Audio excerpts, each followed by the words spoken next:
வணக்கம். தினசரி வானிலையும் அதனை சார்ந்த அறிவியலும். இது செப்டம்பர் 8 ஆவணி 23.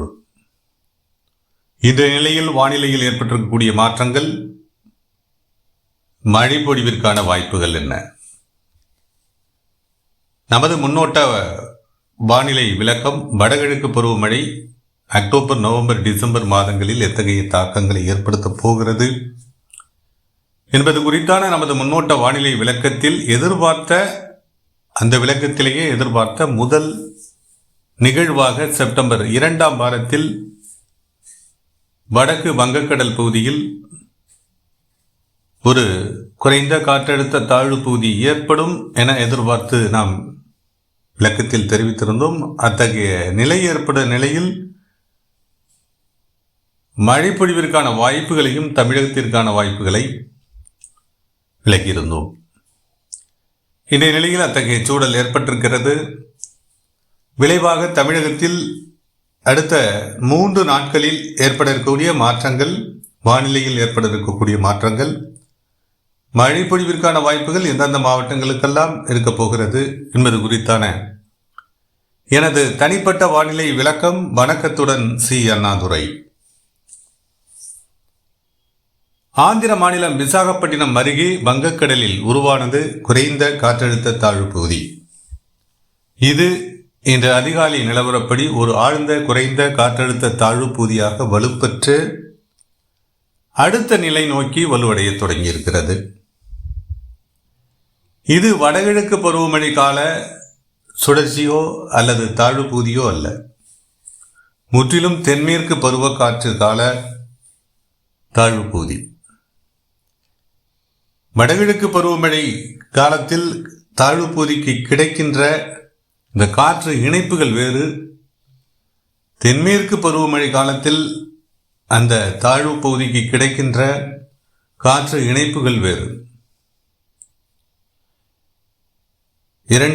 காற்றில் 2 விதமான நகர்வுகள் இருக்கின்றன. ஒன்று தரைமட்டத்தில் இருந்து நேர்குத்தான நகர்வு அல்லது கிடைமட்டமான காற்றினுடைய நகர்வுகள். இந்த கிடைமட்டமான காற்றினுடைய நகர்வுகள் தான் குறைவழுத்த பகுதிகள் ஏற்பட்டதும் அந்த பகுதி நோக்கி காற்றினை நகர்த்துகிறது.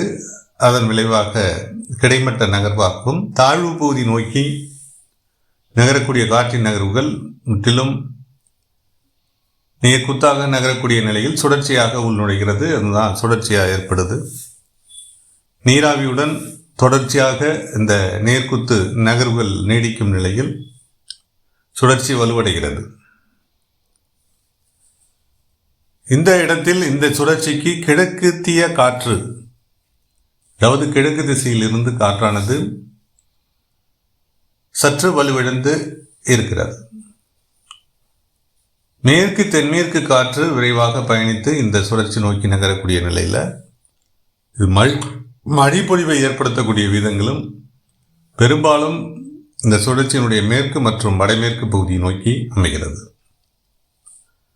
தமிழகத்தை பொறுத்தவரை தீவிர தாக்கத்தை ஏற்படுத்தாவிட்டாலும் வெப்பச்சலன மழை பொழிவிற்கான வாய்ப்புகளை கடலோர மாவட்டங்களில் இன்றைய நிலையில் ஏற்படுத்தக்கூடும். ஒரு சில மத்திய மேற்கு மாவட்டங்களிலும் தெற்கு உள் மாவட்டங்களிலும் இந்த மழை பொழிவிற்கான வாய்ப்புகள் இன்றைய நிலையில் இருக்கக்கூடும். நேற்றே கடலோர மாவட்டங்களில் ஒரு சில இடங்களில் டெல்டா மாவட்டங்களில் மயிலாடுதுறை மாவட்டங்களில் ஒரு ஆங்காங்கே மாலை நேரத்தில் வெப்பச்சலன மழை பொழிவாகவும், ஒரு சில விழுப்புரம், கடலூர் மற்றும் பாண்டிச்சேரி பகுதிகளில் ஓரிரு இடங்களில் மழைப்பொழிவு நேற்றைய நிலையிலேயே ஏற்பட்டது. இதே நிலையில் சற்று வடக்கு நோக்கியும் மழைப்பொழிவிற்கான வாய்ப்புகள் நீட்சி அடையும். தெற்கு உள் மாவட்டங்களிலும் மதுரை, திண்டுக்கல், சிவகங்கை, ராமநாதபுரம் மாவட்டங்களிலையும் ஓரிரு இடங்களில் உள்பகுதியிலையும், அதே போல் புதுக்கோட்டை மாவட்டத்தில் ஓரிரு இடங்கள்லையும் மழைப்பொழிவு ஏற்பட்டது. இந்த நிலை சற்று வலுவடையும், அவ்வளவுதான். இன்று, நாளை, நாளை மறுநாள் இது ஒரு தீவிர மழைப்பொழிவை ஏற்படுத்தக்கூடிய நிலையாக தற்போதைய வானிலை தமிழகத்தை பொறுத்தவரை இல்லை. அதே நேரத்தில் வடகடலோர மாவட்டங்களில் நாம் எதிர்பார்க்கக்கூடிய மாலை இரவு நேர மழை வாய்ப்புகளாக இந்த மழை வாய்ப்புகளும், தெற்கு உள் மாவட்டங்களில் பிற்பகலுக்கு பிந்தைய நிலையில் ஏற்படக்கூடிய மாலை இரவு வரை கூட ஏற்படக்கூடிய மழை வாய்ப்புகளாகவும், திண்டுக்கல், புதுக்கோட்டை, மதுரை, சிவகங்கை, விருதுநகர் மாவட்டங்களில் ஓரிரு இடங்களில் அரிதா, ராமநாதபுரம் மாவட்டத்திலையும் உள்பகுதிகளில் ஓரிரு இடங்களில் அரிதா மழைப்பொழிவிற்கான வாய்ப்புகள் இருக்கின்றன. வடகடலோர மாவட்டங்களை பொறுத்தவரை சென்னை, திருவள்ளூர் மாவட்டத்தில் மழைப்பொழிவிற்கான வாய்ப்புகள் குறைந்தே இருக்கிறது. சென்னை, செங்கல்பட்டு, காஞ்சிபுரம், விழுப்புரம், புதுச்சேரி, கடலூர், மயிலாடுதுறை, நாகப்பட்டினம் மாவட்டத்திலையும் ரொம்ப ரேராக ஓரிரு இடங்களில், அதே போல் திருவாரூர் மாவட்டத்திலையும் தெற்கு கடலோர பகுதிகளில் ஓரிரு இடங்கள், கடலோர பகுதிகள் என்பதை விட தெற்கு பகுதிகளில் ஓரிரு இடங்களில் மழைப்பொழிவிற்கான வாய்ப்புகள் இருக்குது. மற்றபடி பரவலான மழைப்பொழிவிற்கு இன்றைய நிலையில் வாய்ப்புகள் குறைவு. அதே நேரத்தில் சேலம், கிருஷ்ணகிரி, தருமபுரி இந்த மாவட்டங்கள் சார்ந்தும் அரிதாக ஓரிரு இடங்களில் அங்கங்கே மழைப்பொழிவு ஏற்படக்கூடும். மேற்கு மாவட்டங்களை பொறுத்தவரை நீலகிரி, கோவை மாவட்டத்தினுடைய வடக்கு பகுதிகள், ஈரோடு, இந்த ஈரோடு மாவட்டத்தை பொறுத்தவரை மேற்கு பகுதிகளில் ஆங்காங்கே ஓரிரு இடங்களில் மழைப்பொழிவிற்கான வாய்ப்புகள் இருக்கின்றன. இதர மேற்கு மாவட்டங்களுக்கோ, மத்திய மாவட்டங்களுக்கோ, வடக்கு உள் மாவட்டங்களுக்கோ இன்றைய நிலையில் அடுத்து வரக்கூடிய நாட்கள்லேயும் பெரிய அளவில் மழைப்பொழிவிற்கான வாய்ப்புகள் இல்லை. இந்த நிலை செப்டம்பர் 14-15 வரை தொடரக்கூடும். இந்த சுழற்சி அடுத்த கட்டமாக வடகிழக்கு இந்திய பகுதிகளில் நுழைந்து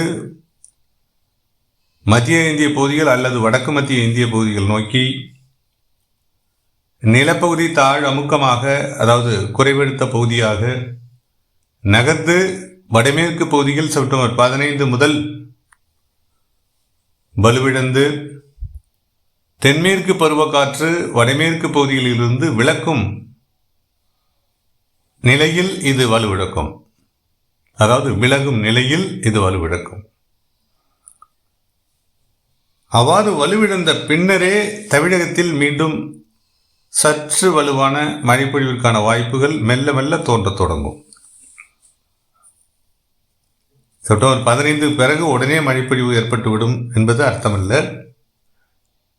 செப்டம்பர் இறுதி வாரங்கள் சற்று வறண்ட வானிலையாகவும், அக்டோபர் முதல் வாரத்திலும் இந்த வானிலை சற்று நீடிக்கவும், அக்டோபர் 2ஆம் வாரத்திற்கு பின்பே வெப்பச்சலன மழைப்பொழிவு வாய்ப்புகளாகவும், பின்னடையும் பருவக்காற்றின் விளைவாகவும் மழைப்பொழிவு தமிழகத்தில் ஆங்காங்கே வலுவடையும். நம்ம ஏற்கனவே முன்னோட்ட வானிலை விளக்கத்தில் அதற்கான தொடர் விளக்கங்களை தந்திருக்கின்றோம். எனவே இன்றைய நிலையில் வானிலை நகர்வு இதுதான். மழைப்பொழிவிற்கான வாய்ப்புகள் அடுத்த 3 தினங்களுக்கு இந்த கடலோர மாவட்டங்களுக்கும், தெற்கு உள் மாவட்டங்களுக்கும், ஒரு சில மேற்கு மாவட்டங்களுக்கும், ஒரு சில வடக்கு உள் மாவட்டங்களுக்கும் இந்த வாய்ப்புகள் அடுத்த 3 தினங்களுக்கு வலுக்குறைந்து தொடரும்.